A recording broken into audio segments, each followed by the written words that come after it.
By the way, we've got some stats today out of the Australian Bureau of Statistics. They are interesting to read about what people's plans are when it comes to when does this end? When does this start to get back to normal or the new normal or whatever the heck that it is that's going to happen?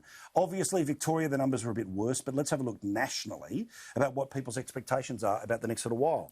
About 16% of people say, don't worry about me, I'm already okay. 23% of people say that it'll be about 3 months. 21% say 4 to 6.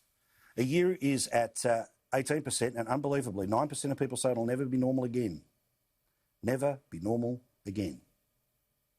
Meantime, the things that people have liked about either lockdowns or life slowing down or whatever the heck it is that's actually going on right now, this was released today by the Australian Bureau of Statistics. You can see an awful lot of big words there. Lots of the words there about what people want and like, including they've liked families, they've liked hobbies, they've liked the ability to reconnect. They've also enjoyed how life has started to slow down.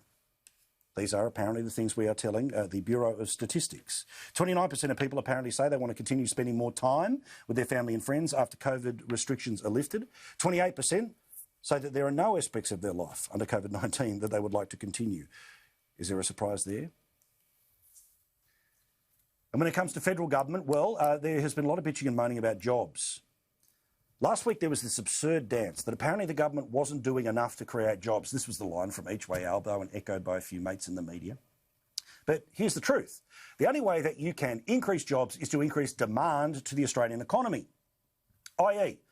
a number of people who want to buy your product, who are able to buy your product. A little bit hard to do when you've got some borders up between the states. That is pressure on demand. When you're not able to have international visitors, that is a ceiling on demand. When you are not able to leave suburban Melbourne, that is a ceiling on demand. So demand is what has to be done here. That's the only way jobs are going to start to be recreated. And the COVID Commission is now going to start giving advice directly to the Prime Minister. What is this?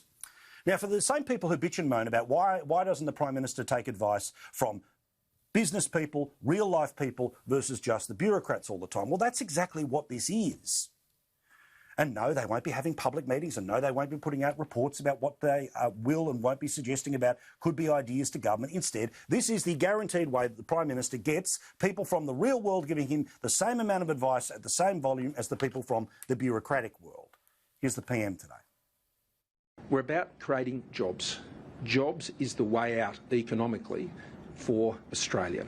This is an Australian plan based on Australian values, based on Australian challenges and Australian solutions. And that will continue to guide our efforts, practically dealing with the problems that we face, bringing the best minds together, bringing the country together to get behind the effort to ensure that we recover strongly from the COVID pandemic.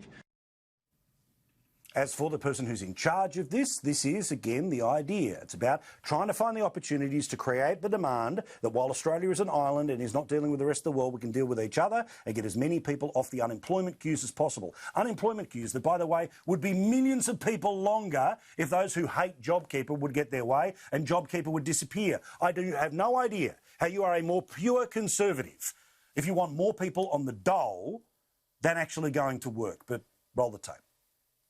Clearly, the health and safety of all Australians is the #1 priority. In parallel with that, we'll be looking at how we can create as many jobs, get as many people back into work as possible